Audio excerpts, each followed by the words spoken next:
नमस्कार दोस्तों।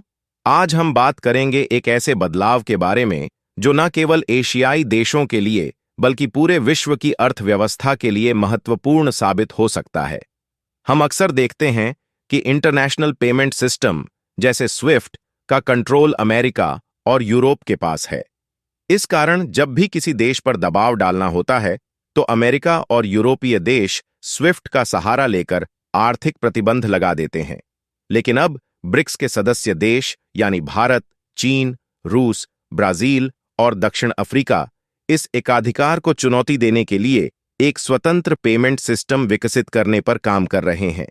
तो क्या वाकई ये नया सिस्टम ग्लोबल इकोनॉमिक बैलेंस को एशिया की तरफ मोड़ सकता है? क्या इससे डॉलर का दबदबा कम हो जाएगा? पूरी डेवलपमेंट क्या है, इस वीडियो में समझते हैं।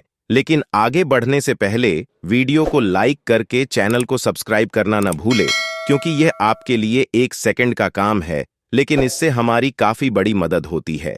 आज के समय में जो अंतर्राष्ट्रीय लेन देन है उसका नियंत्रण स्विफ्ट नेटवर्क के जरिए अमेरिका और यूरोप के पास है। यह एक ऐसा सिस्टम है जिसके जरिए देशों के बीच आर्थिक लेन देन का सारा डेटा पश्चिमी देशों के हाथों में रहता है।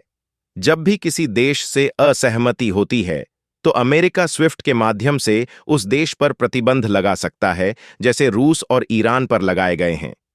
लेकिन इन प्रतिबंधों का असर सिर्फ रूस और ईरान तक ही सीमित नहीं रहता। भारत और चीन जैसी अर्थव्यवस्थाओं को भी इसकी कीमत चुकानी पड़ती है। इसीलिए ब्रिक्स देशों ने इस अमेरिकी एकाधिकार से स्वतंत्र होकर एक नया सिस्टम बनाने की योजना बनाई है, जिससे वे बिना किसी विदेशी दबाव के व्यापार कर सकें और अमेरिकी प्रतिबंधों से बच सकें।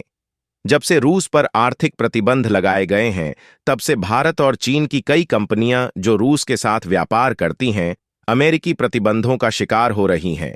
भारत की ही कई कंपनियों पर आरोप लगाए गए हैं कि वे रूस को टेक्निकल मटेरियल्स की सप्लाई कर रही हैं। इसका परिणाम यह है कि इन कंपनियों पर प्रतिबंध लगाकर उनके व्यापार में बाधा डाली जा रही है। अब सवाल उठता है कि क्या भारत, चीन, रूस और अन्य ब्रिक्स देश इस निर्भरता से मुक्त होकर अपनी स्वतंत्र प्रणाली बना सकते हैं? और यदि ऐसा हो गया तो क्या यह वैश्विक आर्थिक परिदृश्य को बदलने की ताकत रखता है?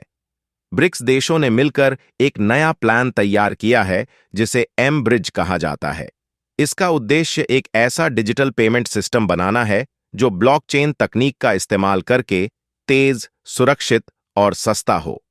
यह प्रणाली स्विफ्ट की तरह अन्य बैंकों के पेमेंट प्रोसेस से गुजरने की बजाय सीधे दो देशों के बीच पेमेंट एक्सचेंज करने की क्षमता रखती है। आप कल्पना कीजिए कि ब्रिक्स के सदस्य देश जो विश्व की लगभग 31% GDP का नियंत्रण करते हैं, यदि अपनी डिजिटल मुद्राओं के माध्यम से व्यापार करेंगे तो इसका क्या असर हो सकता है? डॉलर और यूरो पर निर्भरता कम होने से न केवल इन देशों को आर्थिक संप्रभुता मिलेगी, बल्कि ब्लॉकचेन तकनीक का उपयोग करते हुए लेन देन को भी सुरक्षित और पारदर्शी बनाया जा सकेगा।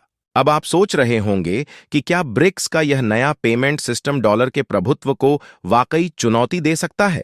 देखा जाए तो अमेरिका और यूरोप की अर्थव्यवस्था में डॉलर की स्थिति इतनी मजबूत है कि हर छोटा बड़ा देश अपनी मुद्रा को डॉलर के मुकाबले मापता है। लेकिन यदि ब्रिक्स देशों के बीच इस नए डिजिटल नेटवर्क के जरिए $2 ट्रिलियन का वार्षिक व्यापार होने लगे तो इसका असर पूरे विश्व की अर्थव्यवस्था पर पड़ेगा। धीरे धीरे अन्य देशों को भी यह एहसास होगा कि एक मजबूत विकल्प मौजूद है और वे भी इस नेटवर्क से जुड़ सकते हैं। जब भी कोई देश या समूह अंतर्राष्ट्रीय स्तर पर कोई नई पहल करता है तो दबाव और विरोध होना तय है। ब्रिक्स के इस नए प्लान के खिलाफ पहले ही IMF और अमेरिका जैसे संस्थानों की तरफ से चिंता जताई जा चुकी है। इनका कहना है कि यह डिजिटल लेन देन अंतर्राष्ट्रीय नियमों का उल्लंघन कर सकता है। लेकिन ब्रिक्स देशों का मानना है कि यह पहल उनकी आर्थिक स्वतंत्रता के लिए अत्यंत आवश्यक है। यदि यह सिस्टम सफल हो गया तो इससे एशियाई देशों की अर्थव्यवस्था में मजबूती आएगी और पश्चिमी देशों के पास अन्य देशों को नियंत्रित करने का तरीका खत्म हो जाएगा। तो दोस्तों, इस पूरे परिदृश्य को देखकर एक बात साफ है कि ब्रिक्स का यह नया पेमेंट सिस्टम केवल एक वैकल्पिक बैंकिंग सिस्टम नहीं है, बल्कि यह वैश्विक शक्ति संतुलन को बदलने की क्षमता भी रखता है। यदि यह सफल होता है तो आने वाले वर्षों में डॉलर की निर्भरता में भारी कमी आ सकती है और एशिया का प्रभुत्व बढ़ सकता है। इस तरह के क्रांतिकारी कदम से न केवल ब्रिक्स देशों को आर्थिक स्वायत्तता मिलेगी, बल्कि अन्य छोटे और विकासशील देश भी इस सिस्टम का हिस्सा बनकर अपनी संप्रभुता को मजबूत कर सकते हैं। आप इस बारे में क्या सोचते हैं?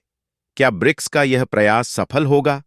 अपने विचार नीचे कमेंट्स में बताएं और इस वीडियो को लाइक और शेयर करना न भूलें। यदि आप और भी ऐसे ही नॉलेजेबल वीडियो देखना चाहते हैं तो चैनल को सब्सक्राइब करें और बेल आइकन को दबाना न भूलें।